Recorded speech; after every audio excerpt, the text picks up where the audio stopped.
कैसे? डॉक्टर बन गए, एक की जगह पे दूसरी नर्व काट ली तो उसका पूरा एक हिस्सा खत्म।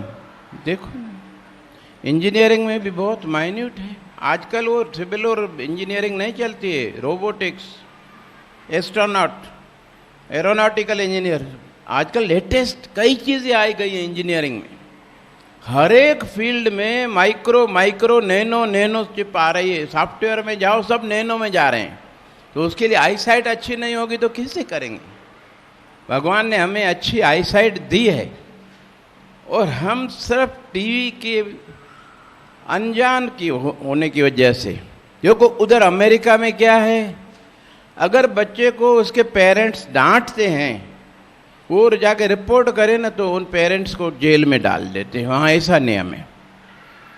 नतीजा ये है कि पेरेंट्स बेचारे कुछ भी नहीं बोलते। बच्चा जितने घंटे देखता रहे, गेम खेलता रहे, अपनी आंखें खराब कर ले, कोई नहीं बोलता। परिणाम ये होता है कि न बच्चे पढ़ते हैं न कुछ बन पाते हैं। 18 साल के होने के बाद घर से निकल के आते, धक्के खाते हैं, इधर उधर पड़े रहते, नशा करते हैं। यही है अमेरिका बेटा। 29 कंट्रीज ऑफ यूरोप में ये कानून लागू है। हमारे यहाँ भी सोनिया जी लागू कर रही थी। कृष्णा तीरथ जी थे तब महिला और बाल कल्याण मंत्री, लेकिन हमारे यहाँ के शंकराचार्य जी, बड़े बड़े जो संत हैं, उन सब मिलकर के गए सोनिया जी के घर। उन्होंने कहा हमारी संस्कृति का आधार है कि माता पिता का दर्जा भगवान से बड़ा होता है और माता पिता अपने बच्चे का कभी बुरा सोच भी नहीं सकते। आप ये कानून इधर मत लाना, लाओगी तो पूरे देश में गृह युद्ध शुरू हो जाएगा। अच्छी तरह उसको डांटा, डपटा, समझाया, फिर उसने वो वापस कर दिया, ठंडे बस्ते में डाल दिया, फिर तो वही चली गई। तो इसलिए आपके माता पिता अगर आपको कुछ कहते हैं तो बेटा आपके हित के लिए प्यार से कहें, डांट के कहें, ठोक कर कहें, है आपका भला है कि नहीं है। अब उनको कोई कहने वाला नहीं है तो उनके सब छोटे छोटे बच्चों के इतने मोटे मोटे चश्मे चढ़े हुए हैं, ये क्या पढ़ेंगे? पढ़ने के लिए भी नहीं डांट सकते कि पढ़ाई करो। बताओ यार, ये कोई काम है? वहाँ यू आर लकी, आप इस देश में पैदा हुई हो, इतने अच्छे घर में पैदा हुई हो, इतने अच्छे माता पिता हैं। पढ़ाई ज़रूरी है, चाहे ये सब काम करो तो भी पढ़ाई ज़रूरी है। मैं एक सच्ची कहानी इस नगर की बताता हूँ आपको, आपको मालूम नहीं। उस आदमी को तो आप जानती होगी क्योंकि नगर से था वो। लगभग 2.5 साल पहले वो गुजर गया। बड़ा महल जैसा घर है। मैंने देखा जब वो हमारा कुछ रिश्तेदार भी है,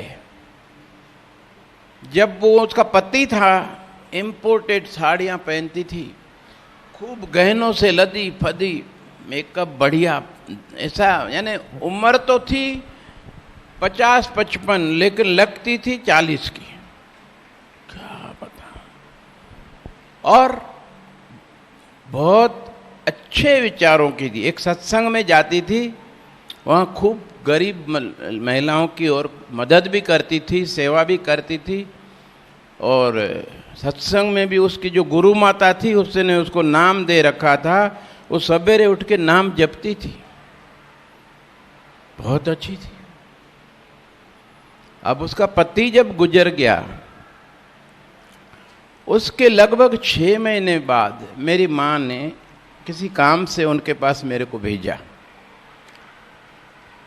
मैं गया तो देखूं वो माँ जो इतनी दमकती रहती थी, बिल्कुल सूख कर हड्डियों का ढांचा रह गई है, कपड़े भी बहुत सिंपल। पहले तो मैं पहचान नहीं पाया कि ये क्या हो गया है। चेहरा देखा तो है तो माँ जी। मैं जाके उनके चरण स्पर्श किया। मैंने पूछा माँ जी क्या बात है, तबीयत तो ठीक है ना? बोली हाँ ठीक है।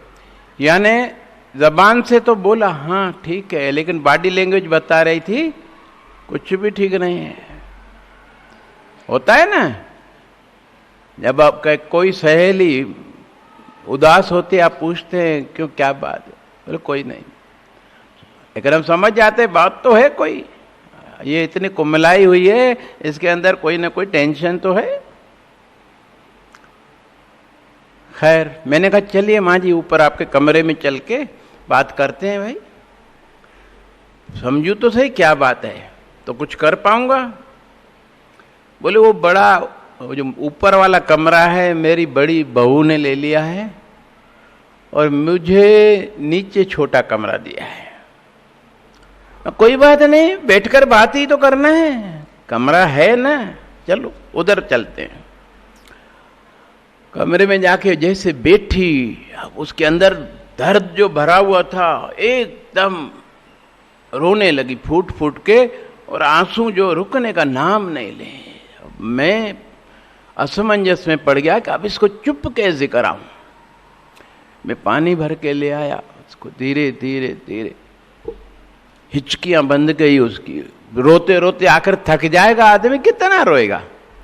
शांत हुई, मन कुछ हल्का हुआ। मैंने बोला माँ जी आप बताओगी नहीं तो मैं क्या कर सकूंगा। बोले बेटा तुमने देखा उसके 2 बेटे शादी किए हुए हैं और 4-5 पोते पोतियां। बोले मैंने इन बेटों बहुओं पोते पोतियों को कितने नाजों से पाला, तुमने देखा। मैंने कहा बिल्कुल, इतना आप उनको प्यार करती थी, जब भी वो जो मांगते एकदम उनको दिलवा देती थी, हर बात उनकी मानती थी, इतना प्यार करती थी। बोले अभी मेरे पति के शरीर छोड़ने के बाद में 3-4 महीने गुजरे होंगे कि मेरे बेटों ने मेरे साथ बहुत ही अभद्र भाषा में बात करना शुरू किया, गाली गलौज तक करने लगे। मैंने कहा तो उनको शर्म नहीं आती है? मैंने तुम लोगों को कितने प्यार से पाला है, आज तक मैंने किसी को एक चपत भी नहीं लगाई, इतना प्यार। कितनी भी गलतियां की तुम लोगों ने, हर तरह से मैंने आपकी सभी बातें, सभी मांगें पूरी की, और आज तुम इस तरह मुझे अपमानित कर रहे हो, गालियां दे रहे हो, शर्म नहीं आती तुमको? लेकिन वो कहते हैं ना, भय बिन होए न प्रीति। भय था नहीं किसी का, वो पति तो चला गया और कोई नहीं, तो वो चालू ही रखा उन्होंने। अब उनको इस तरह की भाषा बोलते देख करके उनकी बहुएं भी वही भाषा बोलने लगी। अरे जब बेटे अपनी माँ की इज्जत नहीं कर रहे हैं तो हम काहे को करें? और उनको देखकर बच्चे तो कॉपी करते हैं, वो भी ऐसे ही बात करने लगे। बोली मैं सुबेरे 5 बजे से लेकर रात को 11 बजे तक खूब काम करती हूं, नौकरानी से भी इज्जत से बात करती हैं, लेकिन मेरे से इस तरह बात करती है। इनको डर रहता है कि नौकरानी काम छोड़कर चली न जाए, और मेरे लिए समझती हैं कि ये जाएगी कहां।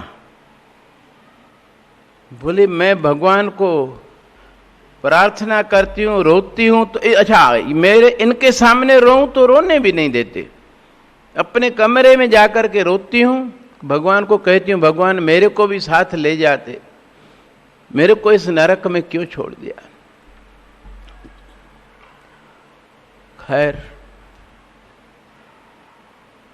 गुरु कृपा से मेरे को समझ में आया कुछ। मैंने कहा माँ जी आप सवेरे उठकर नाम जपती थी, सत्संग में जाती थी जब। बोले अब न सत्संग में ये जाने देते हैं, न सवेरे उठ के नाम जपने का टाइम, उठते से ही लगा देते काम में।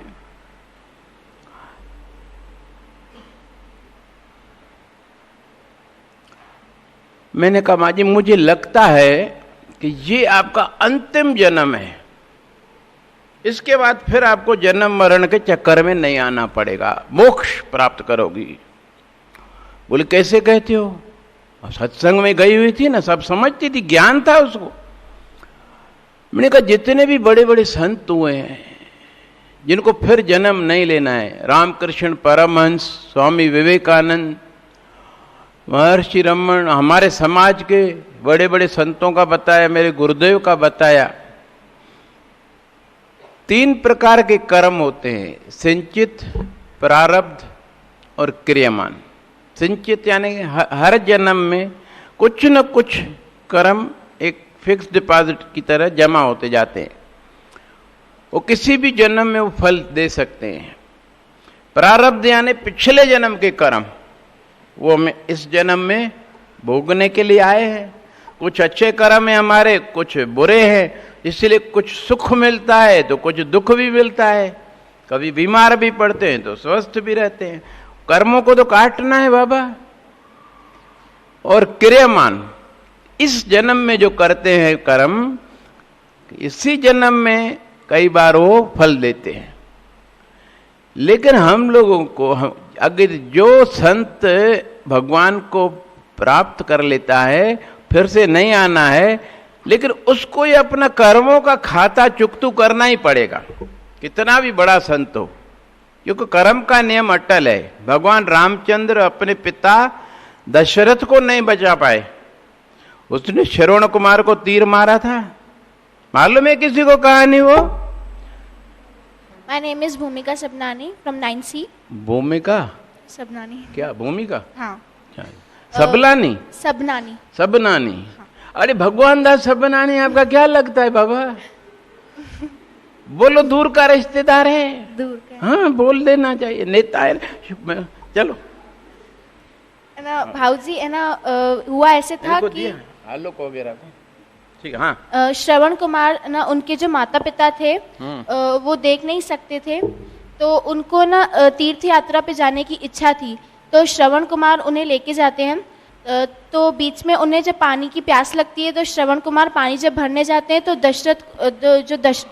राजा दशरथ हैं, वो उन्हें ना हिरण समझ के तीर मार देते हैं।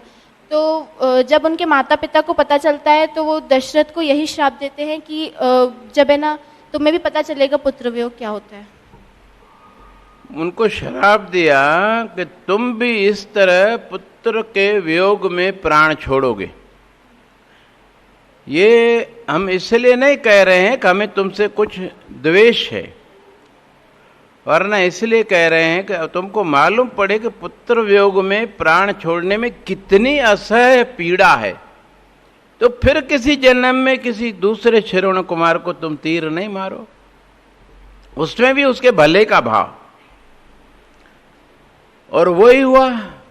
भगवान रामचंद्र जब वन को गए, तब पीछे उसके याद में हे राम कहते हुए महाराजा दशरथ ने प्राण छोड़े। यानी भगवान खुद अपने पिता के उस कर्म के नियम के अनुसार जो उसको पुत्र वियोग में प्राण छोड़ने थे, उसको टाल नहीं सका। तो हम कौन से खेत की मूली है बेटा? इसलिए मैं कहता हूं, अपने कर्म ऐसे अच्छे करो। कर्म कैसे बनते हैं? पहले जैसी सोच होती है। सोच कैसे बनती है? जो हम आंखों से देखते हैं, पढ़ते हैं, कानों से सुनते हैं, वैसी हमारी सोच होती है। और जैसी सोच होती है वैसे हमारे कर्म, और जैसी करनी वैसा फल, आज नहीं तो निश्चित कल, उसको कोई टाल नहीं सकता। इसलिए पॉजिटिव विचार हो, किसी के प्रति भी बदले का भाव नहीं हो, ईर्ष्या नहीं हो, सबके प्रति मंगल कामना करें, सबका भला सोचें, पॉजिटिविटी हो हमारे अंदर। जिसके कंस्ट्रक्टिव थॉट्स हैं, पॉजिटिव थॉट्स हैं, पहले उसका कंस्ट्रक्शन करते, वो बनती जाती है। फिर उसके सानिध्य में जितने लोग आते हैं वो बनते जाते हैं। और डिस्ट्रक्टिव थॉट्स, नेगेटिव थॉट्स, जो निंदा करते हैं दूसरों की, निंदा सुनने वाला और करने वाला, दोनों को, जिसने वो गलत काम किया है उसके पाप का फल इनको भोगना पड़ता है। ये नियम है कर्म का। इसलिए निंदा सुनना और करना बहुत बड़ी मूर्खता है। बिना किए हम उसके कर्मों का फल क्यों भोगे भाई? और उस सुनने से उसकी निंदा, हमारे अंदर उसके प्रति घृणा का भाव आता है, ये भी खराब है। उसको हम बुरा समझने लगते, अपने को अच्छा। इन्फीरियरिटी, अपने में अंदर सुपीरियरिटी कॉम्प्लेक्स आ जाता है। यही तो अहंकार है। आप लोगों में कितने लोगों के अंदर अहंकार है बेटा? हाथ ऊपर करना। किसी के अंदर नहीं है। दादा टीएल वासवानी जी ने एक कसौटी दी थी, हमारे अंदर अहंकार है या नहीं है। वो मैं आपको देता हूं, उससे आप अपने आप को टेस्ट करना है। यदि किसी व्यक्ति के अंदर बहुत दोष है, शराब पीता है, जुआ खेलता है, लोगों से लड़ता है, गलत काम करता है, उसको देखकर हमारे मन में उसके प्रति घृणा पैदा हो, तो इसका मतलब है हमारे अंदर अहंकार है। हम उसको कम समझते हैं, अपने आप को अच्छा समझते हैं कि हमारे अंदर ये अवगुण नहीं है, ये अहंकार है। लेकिन ऐसे व्यक्ति को देखकर यदि हमारे अंदर करुणा पैदा हो कि भगवान इसको सद्बुद्धि दो, ये इसकी गलत आदतें कल इसी को दुख देंगी, ये शराब पी रहा है, इसका लीवर खराब हो जाएगा, इसके छोटे छोटे बच्चे हैं, ये तो चला जाएगा, वो बेचारे कहाँ जाएंगे। इसी तरह उसकी जो गलत आदतें हैं उसके लिए हमारे मन में घृणा के बजाय करुणा पैदा हो, और उसके लिए हम भगवान को प्रार्थना करें। हमारे अंदर सुपीरियरिटी कॉम्प्लेक्स नहीं है, अपने को अच्छा समझ के उसको बुरा न समझें, तो समझो कि हमारे अंदर अहंकार नहीं है। ये निशानी है।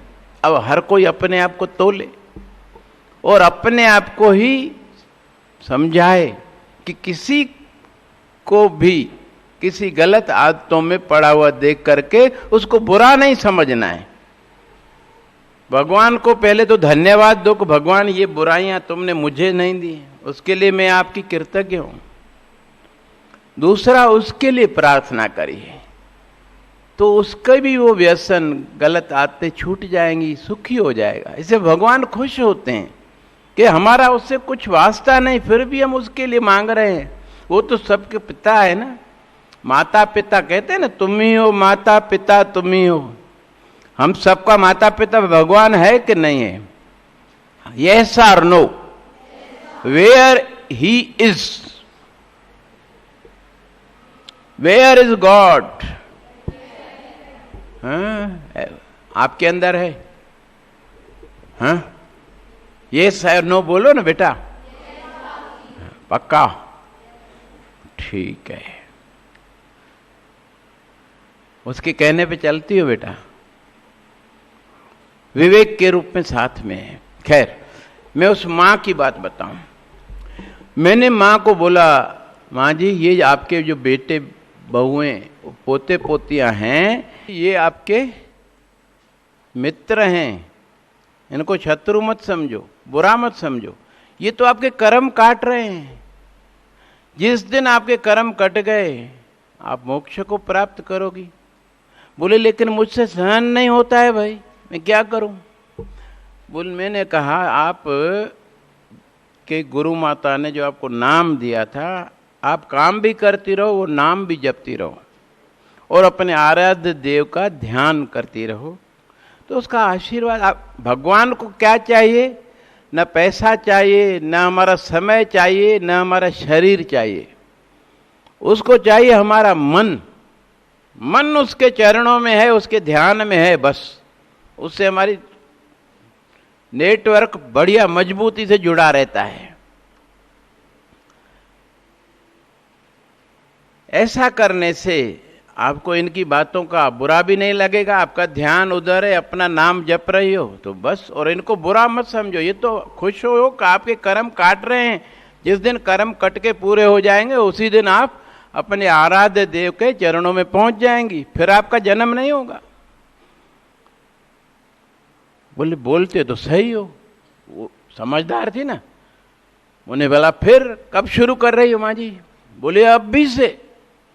अभी से? बेटा तुम इतने दिन कहाँ थे? पहले तुम आते तो मैं इतना भूखती नहीं। मेरे 3-4 महीने कैसे कटे हैं मैं जानती हूँ। लग गई। उसके बाद भी मैं फिर 6 महीने बाद किसी काम से गया, देखा वो पहले से बढ़िया स्वस्थ भी हो गई थी और मुस्कुरा रही थी, बाहर खड़ी थी। मैंने बोला माँ जी कैसी हो? बोले तुम मंत्र दे गए, उसको मैं तभी से चालू कर दिया हूँ, अब मैं बहुत खुश हूँ। भगवान को जब मर्जी हो मेरे को ले जाए, मुझे कोई जल्दी नहीं है। बढ़िया है भाई। मैंने सोचा अगर ये माता जी पढ़ी लिखी होती, ग्रेजुएशन पोस्ट ग्रेजुएशन कुछ की हुई होती, अगर नौकरी की होती तो आज इसको पेंशन मिलती होती, उनके ऊपर निर्भर नहीं रहती, तो इस तरह उसको प्रताड़ित नहीं करते। पढ़ी लिखी अगर होती तो बंगला इसके नाम है पूरा, अपने बेटों बहुओं को कहती निकलो बंगला मेरा है, तो इस तरह वो इसको प्रताड़ित नहीं करते। सिर्फ अनपढ़ होने की वजह से उसने ये सब दुख सहे।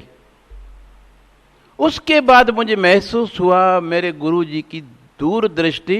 वो बोलते थे बेटा लड़का अगर नहीं पढ़े कोई बात नहीं, कुछ भी दुकान खोल लेगा, सब्जी की दुकान खोल लेगा, चाय की थड़ी लगाएगा, किराने की दुकान। कुछ लड़के विदेश चले जाते नौकरी करने, लेकिन बिटियाओं के लिए तो एक ही रास्ता है, पढ़ लिख कर किसी अच्छे पद पर पहुंच जाएं कि समाज में उनका एक प्रतिष्ठित, समाज में क्या परिवार में, मायके में चाहे ससुराल में, उसका एक प्रतिष्ठित स्थान होता है, सम्मानित स्थान होता है, क्योंकि एक अच्छे पद पर पहुंच गई है। और जिस स्टेटस पे वो है, डॉक्टर अगर बन गई तो जाहिर है कि उसको लाइफ पार्टनर भी डॉक्टर मिलेगा। और हमारा समाज कहता है लड़का लड़की से पद में, कद में, उम्र में बड़ा होना चाहिए, है कि नहीं है?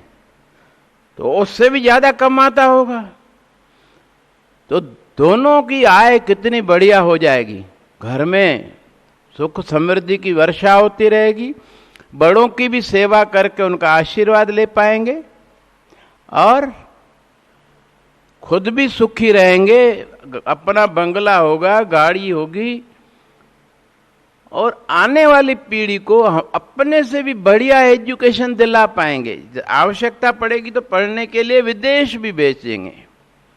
हर माता पिता चाहता है कि मेरा बच्चा मेरे से भी ऊपर जाए। आपके माता पिता के भी यही अरमान है कि हम नहीं पढ़ सके ज्यादा, लेकिन आप लोग पढ़ो, जितना पढ़ना चाहो उतना पढ़ो, क्योंकि देख रही हैं पढ़ी लिखी बिटिया हमेशा जीवन के अंतिम श्वास तक सुखी रहती, अपने उस एजुकेशन की वजह से किसी के ऊपर वो निर्भर नहीं रहती।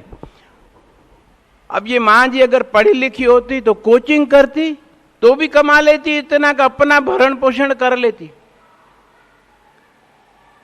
तो पढ़ाई इतनी आवश्यक है आपके लिए और कोई विकल्प ही नहीं। आज बाहर जाकर आप, जब आपकी क्या है, पोस्टिंग भी शहरों में होती है और अच्छे पद पर हैं तो वो कंपनी आपको अपने स्टाफ क्वार्टर देती है, जहां बहुत ही सिक्योरिटी टाइट होती है, बाहर का आदमी इंटर नहीं कर सकता, कॉलोनी के गेट पर ही 2-2, 3-3 गार्ड खड़े रहते हैं और सब सुविधा रहती है। दूसरी बात, अपने परिवार को तो हमने सुखी रख लिया, लड़का भी अपने से अच्छा मिल गया, लेकिन चूंकि हमारे अंदर अहंकार नहीं है तो हमारी वाणी में मिठास होगा, सौम्यता होगी, शालीनता होगी, सबके प्रति सम्मान का भाव होगा। इससे क्या होता है, गुण हो और वाणी में मिठास न हो तो वो गुण सब बेकार चले जाते हैं। अरे अहंकार ये, वो इतनी पढ़ी है तो क्या हो गया, बात करने का सलीका तक नहीं है, कोई बात नहीं करता। लेकिन सद्गुण हो हमारे अंदर, योग्यता हो और उसके साथ नम्रता हो तो उसकी बहुत वैल्यू होती है। जितना हम सम्मान दूसरों को देते हैं उससे कई गुना सम्मान और सहयोग हमें मिलता है। ये नियम है प्रकृति का। और इसमें एक और बात आपके लिए बहुत आवश्यक है जानना कि आपके लिए एक एज लिमिट है। ज्यादा से ज्यादा 23-24 की उम्र तक आपको पढ़ करके कहीं वेल प्लेस्ड हो जाना है, मैक्सिमम 25। क्यों कि 26-27 की उम्र में हर कोई लड़का शादी करता है। उस समय आपके सामने कई ऑप्शंस होते हैं। आजकल ये अच्छी परंपरा है कि लड़के और लड़की को आपस में बात करने के लिए बोलते हैं, एक दूसरे की वीकनेसेस स्ट्रेंथेस समझिए। अगर आप दोनों को लगता है कि इन वीकनेसेस के साथ भी हम आपस में बहुत आराम से आनंदमय दाम्पत्य जीवन बिता सकेंगे, और दोनों लोग कहते हैं कि हाँ हम तैयार हैं, तो शादी होगी। अगर एक भी कहता है नहीं मेरे को नहीं करना है, मैं इसके साथ नहीं निभा पाऊंगी, तो नहीं होती है। और फिर कोई और लड़का, कोई तीसरा, कोई चौथा, जब तक आपको अपने पसंद का जीवन साथी नहीं मिलता, माता पिता जबरदस्ती आपको किसी के साथ नहीं बांधते। लेकिन वो तब जब आप इस एज लिमिट के अंदर अप टू 25 कहीं वेल प्लेस्ड हो जाए, उसके अनुसार आपके स्टेटस के लड़कों की लाइन लगी होगी, आपके पास चुनने के बहुत अवसर होंगे, और अच्छी तरह उसको समझ करके उसकी आदतें, उसका नेचर केयरिंग है कि नहीं है, एरोगेंट तो नहीं है, जरा जरा सी बात पे गुस्सा हो जाता है। कई बातें हैं। जब आपको लगता है कि हाँ ये लड़का बढ़िया है, उसकी जीवन में कोई व्यसन नहीं, शराब नहीं, मांस नहीं, कुछ भी नहीं, कोई आदत गंदी नहीं है, बोलने में भी बहुत ही शालीन है, और अच्छा पढ़ा लिखा है, अच्छी सैलरी है, मकान अपना है, उनके माता पिता भी बहुत अच्छे हैं, और जब आपस में बात करते हैं तो एक दूसरे की स्ट्रेंथ्स वीकनेसेस एक दूसरे को बताते हैं, भाई सच ही सच। परिणाम स्वरूप आप जब वो शादी करते हैं तो आपकी शादी में कभी भी आगे टूटन नहीं आती, क्योंकि एक दूसरे की वीकनेसेस जान करके दोनों ने सहमति दी कि हाँ हम एडजस्ट कर लेंगे।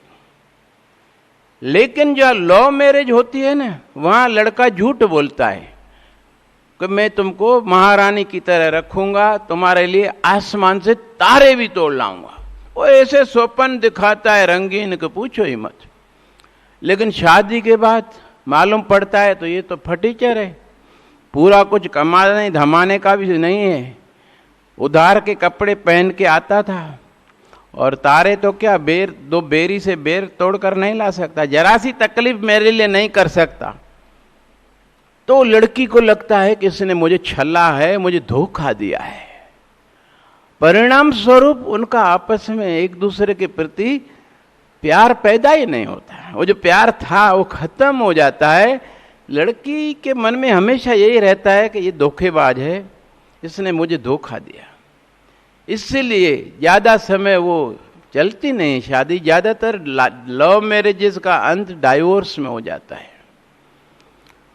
और डाइवोर्स के बाद में जो सेकंड मैरिज होती है उसमें लड़का चाहे लड़की दोनों ही दुखी रहते हैं।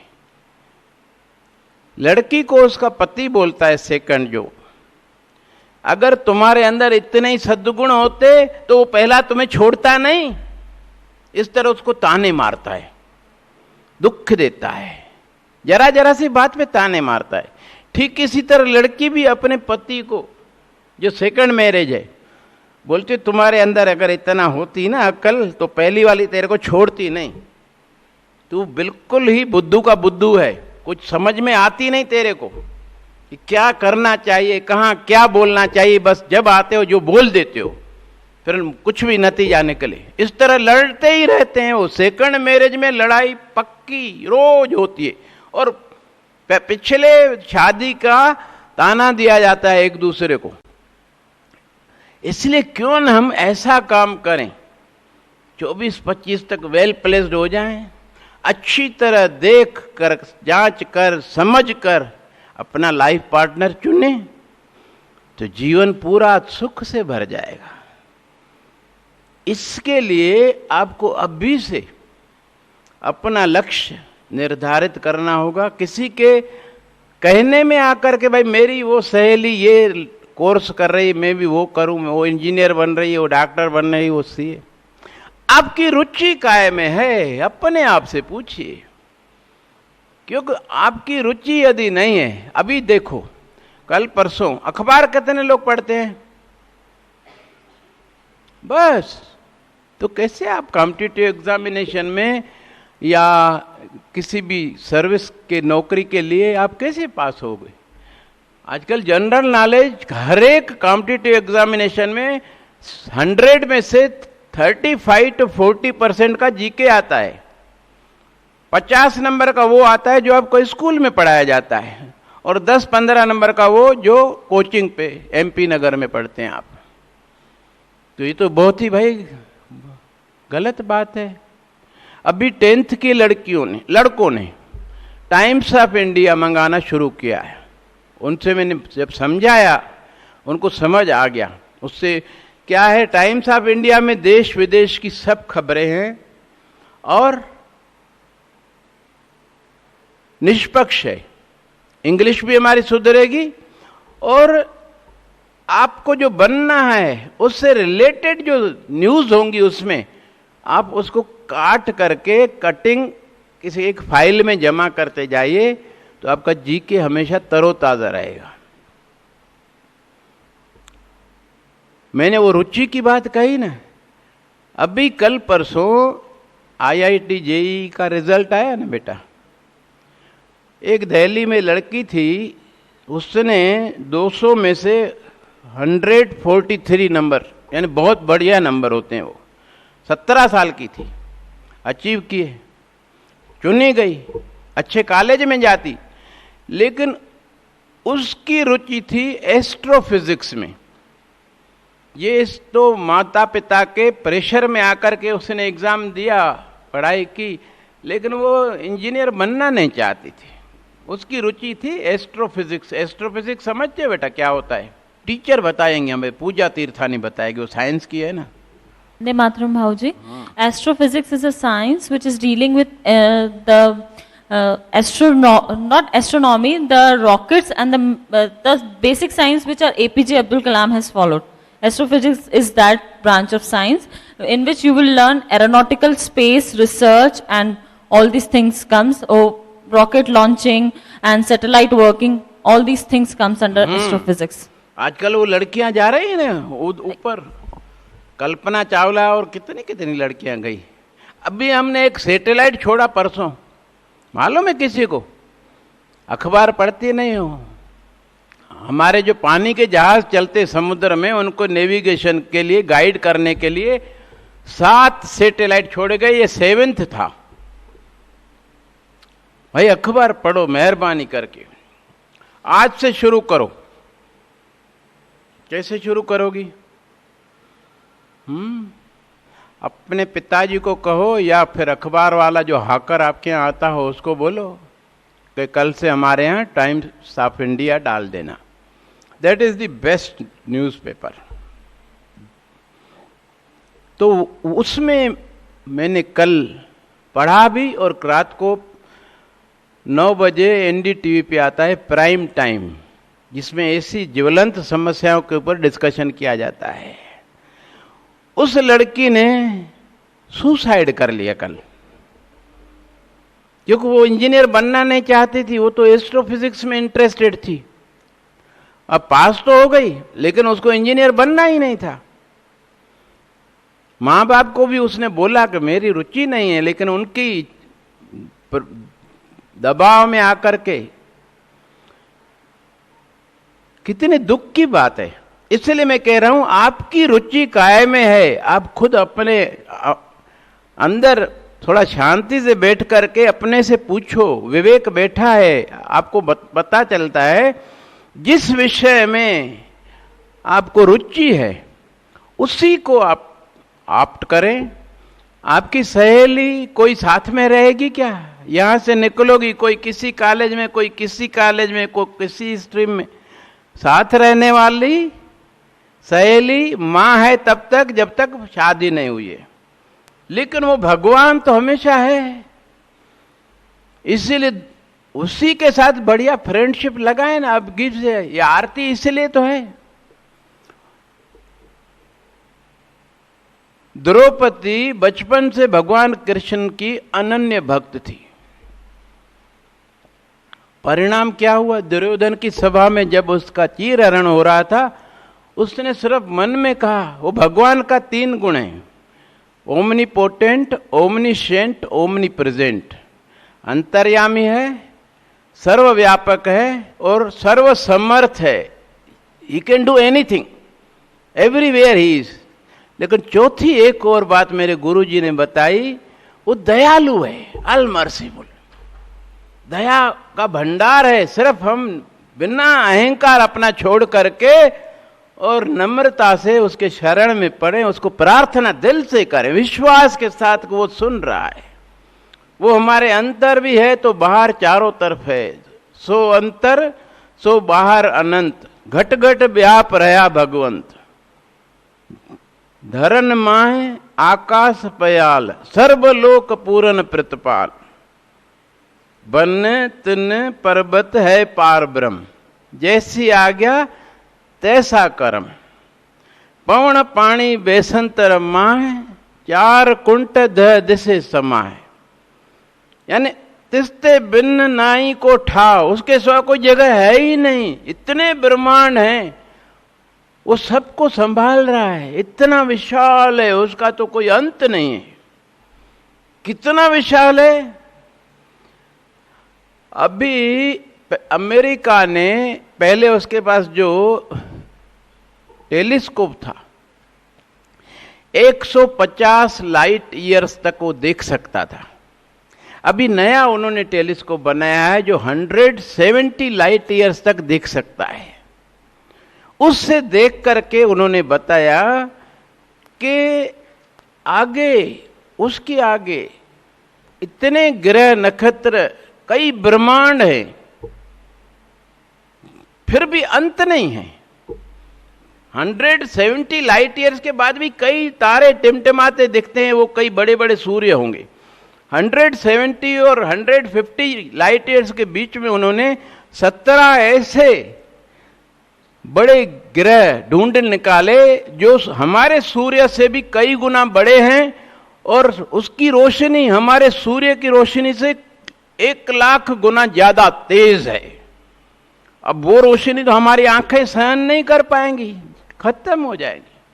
लेकिन उनके चारों तरफ जो ग्रह होंगे, वहां पर जो प्राणी बसते होंगे, वो भगवान ने ऐसे बनाए होंगे जो उसको टॉलरेट कर सके। किस प्रकार के होंगे वो तो वो ही जाने। देखो ना, कितनी कारीगरी से भगवान ने हमको बनाया है ताकि हम सरवाइव कर सकें। हर एक अंग कितना सशक्त, कितने तरीके से, भाई हाथ यहाँ होना चाहिए, यहाँ चेहरे पर आंखें, नाक यहाँ होना चाहिए।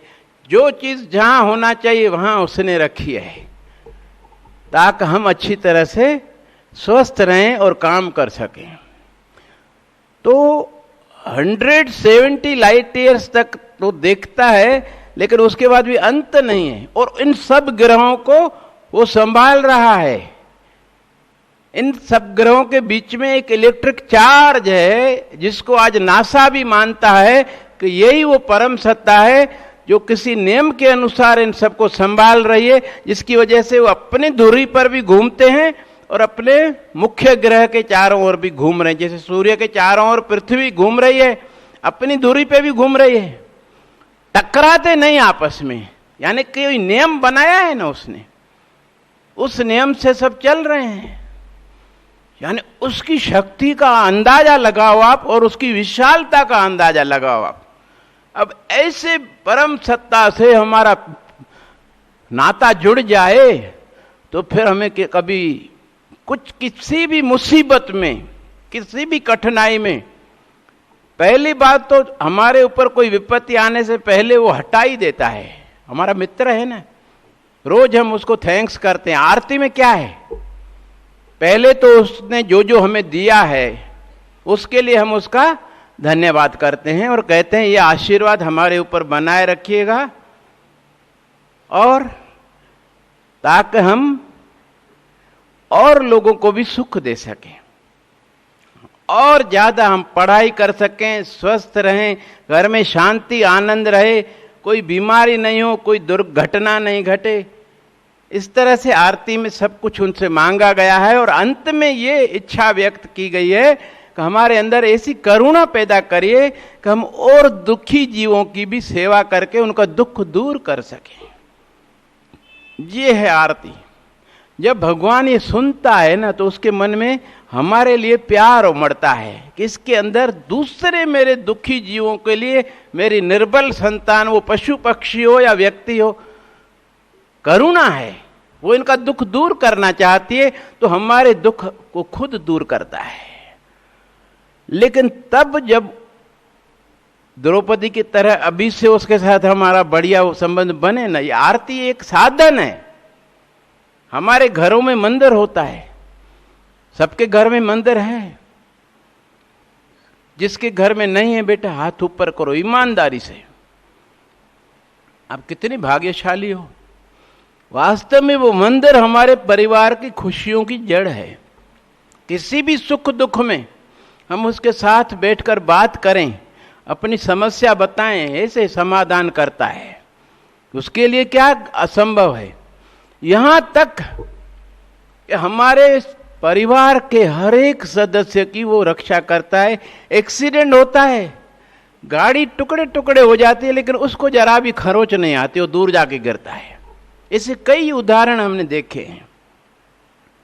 तो क्योंकि वो तो सर्वत्र है, अंदर भी हमारे विवेक के रूप में बैठा है, हमें बिना पूछे गाइड करता है, ये करना चाहिए, ये नहीं करना चाहिए, ये खाना चाहिए, ये नहीं खाना चाहिए, ये बोलना चाहिए, ये नहीं बोलना चाहिए, ये ड्रेस पहनना चाहिए इस अवसर पर, ये नहीं पहनना चाहिए। कोई मर गया है और हम बढ़िया ड्रेस पहनते मुस्कुराते हुए जाएंगे तो क्या समझेंगे वो हमारा मर गया है, इसको खुशी हो रही है, क्या बंठन के आई है। विवेक बताता है कि वो मर गया है, सिंपल सादे सफेद कपड़े पहनो और चेहरे पे थोड़ी गंभीरता ले आओ। विवेक हमें बताता है।